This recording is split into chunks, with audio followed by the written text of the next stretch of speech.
नमस्कार, आप देख रहे हैं पल्स 24 न्यूज। मैं हूं आपके साथ सुहानी बहुगुना। कर्नाटक में वक्फ बोर्ड की कार्यप्रणाली पर सीटी रवि ने गंभीर आरोप लगाए। उन्होंने कहा कि वक्फ ने 1500 साल पुराने चालू कई मंदिरों और अन्य संपत्तियों पर कब्जा किया और अब सर एम विश्वेश्वरैया के स्कूल की संपत्ति भी वक्फ के नाम में जोड़ दी गई। सीटी रवि ने राज्य सरकार पर असंवैधानिक कृति का आरोप लगाया और पूछा कि क्या सरकार संविधान समर्थक है या शरिया समर्थक। उन्होंने वक्फ अदालतों को संविधान के खिलाफ बताया और सीएम सिद्धारमैया को भस्मासुर से तुलना की। उनका कहना था कि वक्फ के नाम पर किसी भी संपत्ति का कब्जा वर्जित होना चाहिए और सीएम को संविधान के तहत काम करना चाहिए। 90,000 ಎಕರೆ ಜಮೀನನ್ನ ಅಕ್ರಮವಾಗಿ ಕಬಳಿಸೋದಕ್ಕೆ ಹೊರಟಿದ್ದಾರೆ. ಇದೊಂದು ರೀತಿಯ ಲ್ಯಾಂಡ್ ಜಿಹಾದ್. ಬಿಜಾಪುರ ಜಿಲ್ಲೆ ಒಂದರಲ್ಲೇನೆ 14,000 ಎಕರೆ. ಇಲ್ಲಿ ನಾವು ಮಿಸ್ರಿಕೋಟೆಗೆ ಹೋಗಿದ್ವಿ, 140 ಎಕರೆ ಒಂದು ಗ್ರಾಮದಲ್ಲಿ. ಧಾರವಾಡ ಜಿಲ್ಲೆನಲ್ಲಿ ನೋಟಿಸ್ ಕೊಟ್ಟಿರೋದು, ಗೆಜೆಟ್ ನೋಟಿಫಿಕೇಶನ್ ಮಾಡಿರೋದು ಎಲ್ಲ ಸೇರಿದ್ರೆ ಹತ್ತತ್ರ 3,000 ಎಕರೆಗೂ ಹೆಚ್ಚು ಧಾರವಾಡ ಜಿಲ್ಲೆ ಒಂದರಲ್ಲೇ ಬರುತ್ತೆ. ಕೆಲವು ದಿನಗಳ ಹಿಂದೆ ಹಾವೇರಿ ಜಿಲ್ಲೆಗೆ ಹೋಗಿದ್ವಿ. ಹಾವೇರಿ ಜಿಲ್ಲೆನಲ್ಲೂ ಇದೇ ಕಥೆ ಇದೆ. ಇದರೊಳಗಡೆ 1500 ವರ್ಷಗಳ ಸೋಮೇಶ್ವರ ದೇವಾಲಯ ಸೇರಿದೆ. 1500 ವರ್ಷದ ಹಿಂದೆ ಜಗತ್ನಲ್ಲಿ ಎಲ್ಲಿ ಇಸ್ಲಾಂ ಇತ್ತು? 1500 ವರ್ಷದ ಚಾಲುಕ್ಯರ ಕಾಲದ ಸೋಮೇಶ್ವರ ದೇವಾಲಯವನ್ನ ಇವತ್ತು ವಕ್ಫ್ ಪ್ರಾಪರ್ಟಿ ಅಂತ ನೋಟಿಫಿಕೇಶನ್ ಮಾಡ್ಕೊಂಡಿದ್ದಾರೆ, ಗೆಜೆಟ್ ನೋಟಿಫಿಕೇಶನ್. 13ನೇ ಶತಮಾನದ ವಿರಕ್ತ ಮಠ ಸಿಂದಗಿಯಲ್ಲಿ ಅದನ್ನು ಗೆಜೆಟ್ ನೋಟಿಫಿಕೇಶನ್ ಮಾಡಿದ್ದಾರೆ. ಮಲ್ಲಿಕಾಫರ್ನ ದಾಳಿ ಆಗುವವರೆಗೂ ದಕ್ಷಿಣಕ್ಕೆ ಇಸ್ಲಾಂ ಬಂದಿರಲಿಲ್ಲ. ಆದರೆ ಬಿಜಾಪುರ ಜಿಲ್ಲೆ ಸಿಂದಗಿನಲ್ಲಿ ವಿರಕ್ತ ಮಠವನ್ನು ವಕ್ಫ್ ಬೋರ್ಡ್ ಅಂತ ಮಾಡ್ಕೊಂಡಿದ್ದಾರೆ. ಸಿದ್ದರಾಮಯ್ಯನವರು ಹೇಳ್ತಿರ್ತಾರೆ ಯಾವಾಗಲೂ, ನಾನು ಸಿದ್ದರಾಮುಲ್ಲಾ ಖಾನ್ ಅಂತ ಹೇಳಿ ಟೀಕೆ ಮಾಡಿದಾಗ ಅವ್ರು ಹೇಳಿದ್ರು, ನಾನು ಸಿದ್ದರಾಮಯ್ಯ ಕುರುಬ ಜನಾಂಗಕ್ಕೆ ಸೇರಿದವನು, ನನ್ನ ಮನದೇವರು ಬೀರಲಿಂಗೇಶ್ವರ ಅಂತ. ಅವರ ಮನದೇವರು ಬೀರಲಿಂಗೇಶ್ವರನ ಗುಡಿ ಕಲಬುರಗಿ ಜಿಲ್ಲೆ ಅಳಂಗ ತಾಲೂಕಿನಲ್ಲಿ ಅದು ವಕ್ಫ್ ಬೋರ್ಡ್ ಅಂತ, ವಕ್ಫ್ ಪ್ರಾಪರ್ಟಿ ಅಂತ ಡಿಕ್ಲೇರ್ ಮಾಡ್ಕೊಂಡಿದ್ದಾರೆ. ಹಿಂದೂ ಸ್ಮಶಾನ ವಕ್ಫ್ ಪ್ರಾಪರ್ಟಿ ಆಗಿದೆ. ಚಿಕ್ಕಬಳ್ಳಾಪುರ ಜಿಲ್ಲೆನಲ್ಲಿ ವಿಶ್ವೇಶ್ವರಯ್ಯನವರು ಓದಿದ ಶಾಲೆ ಮುದ್ದೇನಹಳ್ಳಿ, ಆ ಶಾಲೆ ಇವತ್ತು ವಕ್ಫ್ ಪ್ರಾಪರ್ಟಿ ಅಂತ ಡಿಕ್ಲೇರ್ ಮಾಡ್ಕೊಂಡಿದ್ದಾರೆ, ಕನ್ನಡ ಶಾಲೆ. ಆಸ್ಪತ್ರೆ, ಕೆರೆ ಇವೆಲ್ಲವೂ ವಕ್ಫ್ ಪ್ರಾಪರ್ಟಿ ಅಂತ ಡಿಕ್ಲೇರ್ ಮಾಡ್ಕೊಂಡಿದ್ದಾರೆ. ದಾನ ಕೊಟ್ಟ ಜಮೀನನ್ನ ನಿರ್ವಹಣೆ ಮಾಡೋದಕ್ಕೆ ವಕ್ಫ್ ಬೋರ್ಡ್ ಸ್ಥಾಪನೆ ಆಗಿತ್ತು. ಕಂಡವರ ಆಸ್ತಿಯನ್ನ ಕಬಳಿಸೋದಕ್ಕಲ್ಲ. ಕಂಡ ಆಸ್ತಿ ಎಲ್ಲ ನಂದು ಅಂತ ಹೇಳಿ ಬೇಲಿ ಹಾಕೊಳ್ಳೋದಕ್ಕೆ ಅಧಿಕಾರವನ್ನ ಕೊಟ್ಟಿಲ್ಲ. ಆದ್ರೆ ಏನಾಗಿದೆ, 1954-55ರಲ್ಲಿ ನೆಹರು ಸ್ವತಂತ್ರ ನಂತರ ವಕ್ಫ್ ಕಾಯ್ದೆ ಮೂಲಕ ವಕ್ಫ್ ಪ್ರಾಪರ್ಟಿ ನಿರ್ವಹಣೆ ಮಾಡೋದಕ್ಕೆ ಒಂದು ಬೋರ್ಡ್ ಅನ್ನು ಕಾನ್ಸ್ಟಿಟ್ಯೂಟ್ ಮಾಡಿದ್ರು. 1995ರಲ್ಲಿ ಪಿ ವಿ ನರಸಿಂಹರಾವ್ ಪ್ರಧಾನಮಂತ್ರಿಯಾಗಿದ್ದಾಗ ಅದಕ್ಕೊಂದು ಅಪರಿಮಿತವಾಗಿರ್ತಕ್ಕಂಥ ಅಧಿಕಾರವನ್ನು ಕೊಟ್ಟರು. 2013ರಲ್ಲಿ ಅದಕ್ಕೆ ಇನ್ನಷ್ಟು ಬಲವನ್ನ ಪಿ ವಿ ನರಸಿಂಹರಾವ್ ಕೊಟ್ಟರು. ಅದ್ರಲ್ಲಿ ಏನು ಅಂತ ಹೇಳಿದ್ರೆ, ಯಾವುದೇ ಆಸ್ತಿಯನ್ನ ವಕ್ಫ್ ಬೋರ್ಡ್ ತನ್ನ ಪ್ರಾಪರ್ಟಿ ಅಂತ ಘೋಷಣೆ ಮಾಡ್ಕೊಂಡ್ರೆ ಅವರು ದಾಖಲೆ ಸಲ್ಲಿಸಬೇಕಾಗಿಲ್ಲ. ಯಾರು ವಿಕ್ಟಿಮ್ ಇದ್ದಾನೆ ಅವನು ದಾಖಲೆ ಸಲ್ಲಿಸಬೇಕು, ಸಂತ್ರಸ್ತ ದಾಖಲೆ ಸಲ್ಲಿಸಬೇಕು. ಎಲ್ಲಿಗೆ ಸಲ್ಲಿಸಬೇಕು? ನ್ಯಾಯಾಲಯಕ್ಕಲ್ಲ, ವಕ್ಫ್ ಟ್ರಿಬ್ಯುನಲ್ಗೆ ಹೋಗಿ ಸಲ್ಲಿಸಬೇಕು.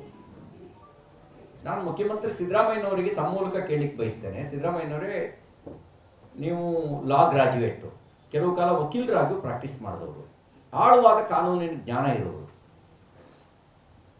ನಾನು ಮುಖ್ಯಮಂತ್ರಿಗಳಿಗೆ ಕೇಳ್ತೀನಿ,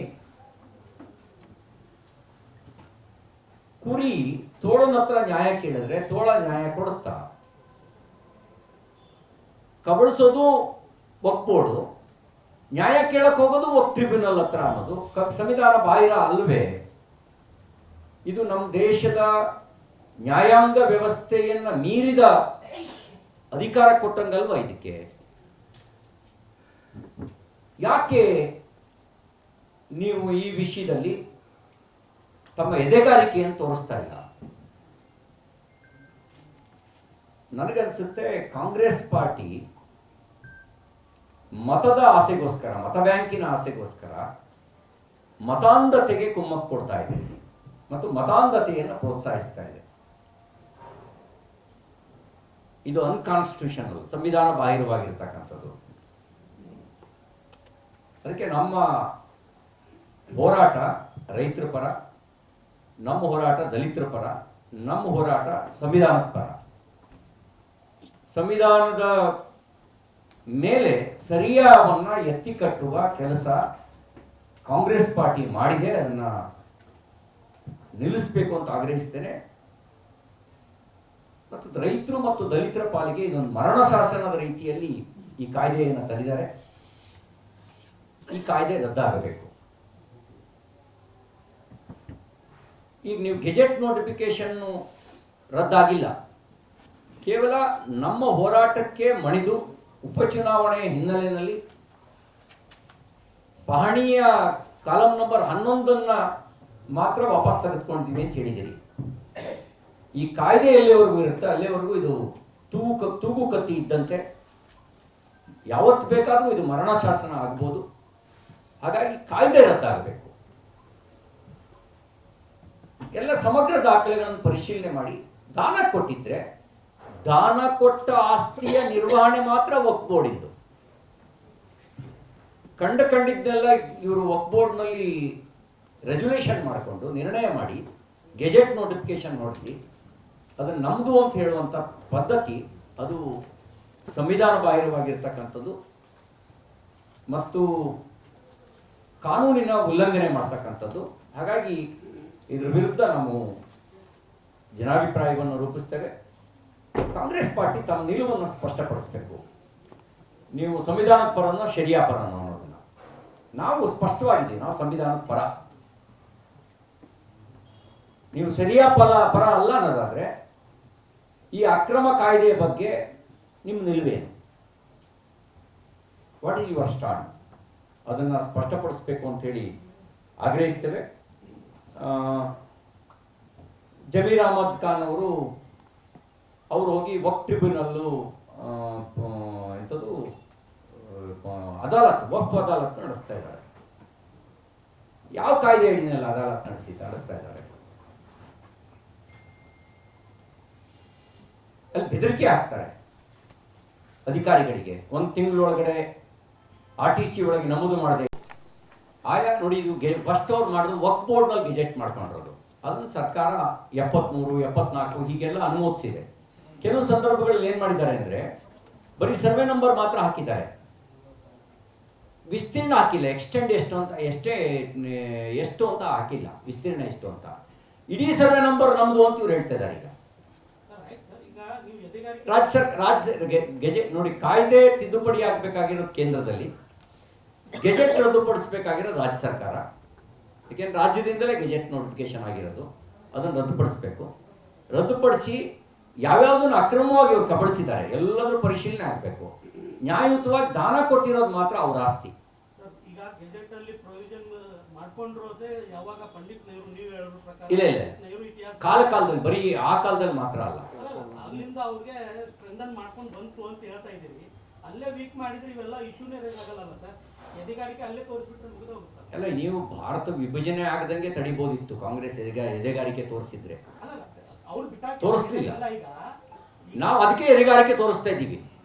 ಇವತ್ತು ಎದುರಿಸಿ ನಿಲ್ತಿರುವ ಕೆಲಸ, ಇವತ್ತಿರುವ ಕೇಂದ್ರ ಸರ್ಕಾರ ಮತ ಬ್ಯಾಂಕಿನ ಗುಲಾಮ ಸರ್ಕಾರ ಅಲ್ಲ, ಮತಾಂಧತೆಗೆ ಪ್ರೋತ್ಸಾಹಿಸುವ ಸರ್ಕಾರ ಅಲ್ಲ, ದೇಶಭಕ್ತಿಯನ್ನು ಇಟ್ಕೊಂಡಿರುವಂತ ಸರ್ಕಾರ. ಮತ ಬ್ಯಾಂಕಿನ ಗುಲಾಮರಂತೆ ವರ್ತಿಸಿದ್ದು ಕಾಂಗ್ರೆಸ್ ಪಾರ್ಟಿ. ಮತ ಬ್ಯಾಂಕಿನ ಗುಲಾಮರಂತೆ ವರ್ತಿಸಿದ್ರಿಂದಲೇ ಇಂಥ ಕರಾಳ ಕಾಯ್ದೆ ಬಂದಿದ್ದು. ನಾವು ಇಂಥ ಕರಾಳ ಕಾಯ್ದೆಗೆ ತಿದ್ದುಪಡಿ ತರಲಿಕ್ಕೋಸ್ಕರನೇ ನಮ್ಮ ಎದೆಗಾರಿಕೆಯನ್ನು ತೋರಿಸಿದ್ದೇವೆ. ಅದರಿಂದಲೇ ಆರ್ಟಿಕಲ್ 370 ರದ್ದಾಯಿತು. ಅದರಿಂದಲೇ ವಕ್ಫ್ ಕಾಯ್ದೆಯು ರದ್ದಾಗತ್ತೆ.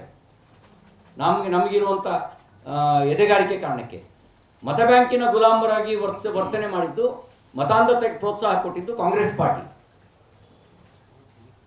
ಈಗ ಭಸ್ಮಾಸುರ ಅಂತ ಹೇಳಿ ಜನ ಇವರನ್ನ ಆಯ್ಕೆ ತಂದ್ರು ಜನರ ಹಿತಕ್ಕಾಗಿ. ಆದರೆ ಬಸವನಸುರನ ಕೈಯಲ್ಲಿ ಅಧಿಕಾರ ಕೊಟ್ಟರು ಅಂತೇಳಿ ಕಳೆದ 3 ಬೈ ಇಲೆಕ್ಷನ್ಗಳನ್ನ ವಕಫ್ ಇಶ್ಯೂಸ್ ಮೇಲೆನೆ ಮೇಜರ್ ಫೋಕಸ್ ಮಾಡಿ ನೀವು ಇಲೆಕ್ಷನ್ಗಳನ್ನ ಕಂಟೆಸ್ಟ್ ಮಾಡಿದ್ರಿ. 3 ಕ್ಷೇತ್ರಗಳಲ್ಲೂ ಸೋಲು ಅನುಭವಿಸಿದ್ರಿ.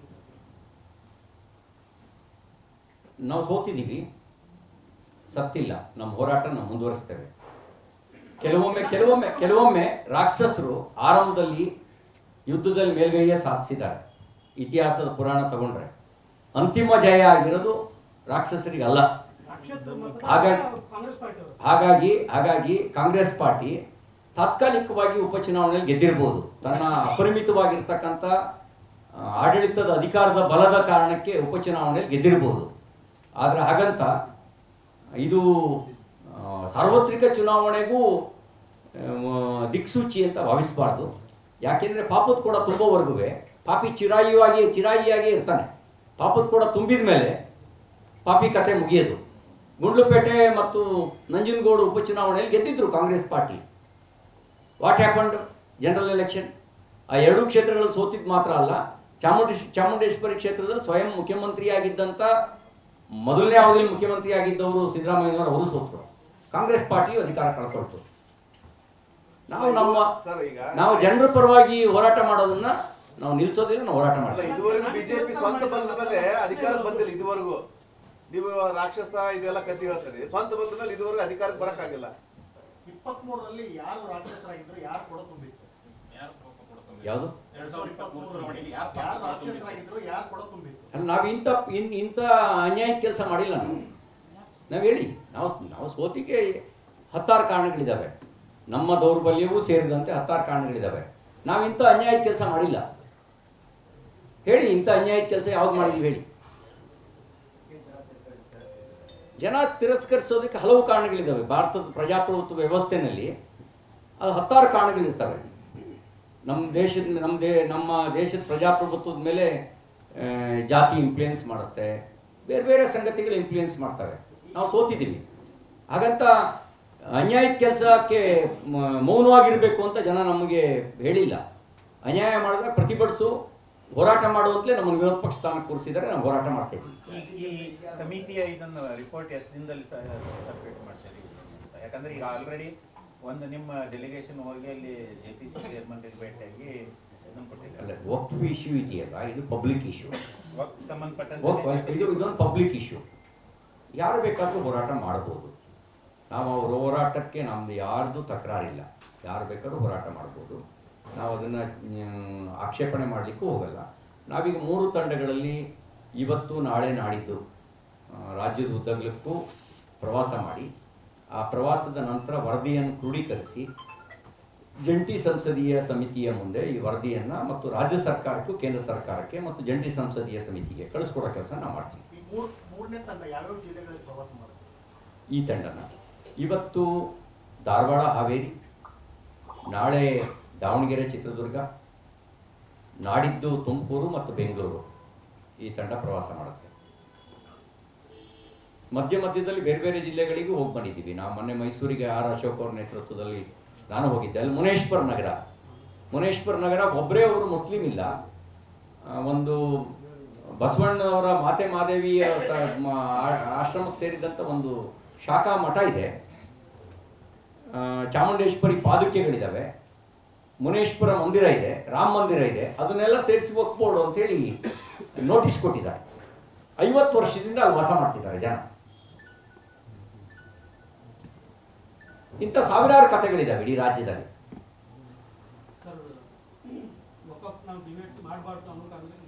ऐसी तमाम खबरों के लिए देखते रहे पल्स 24 न्यूज।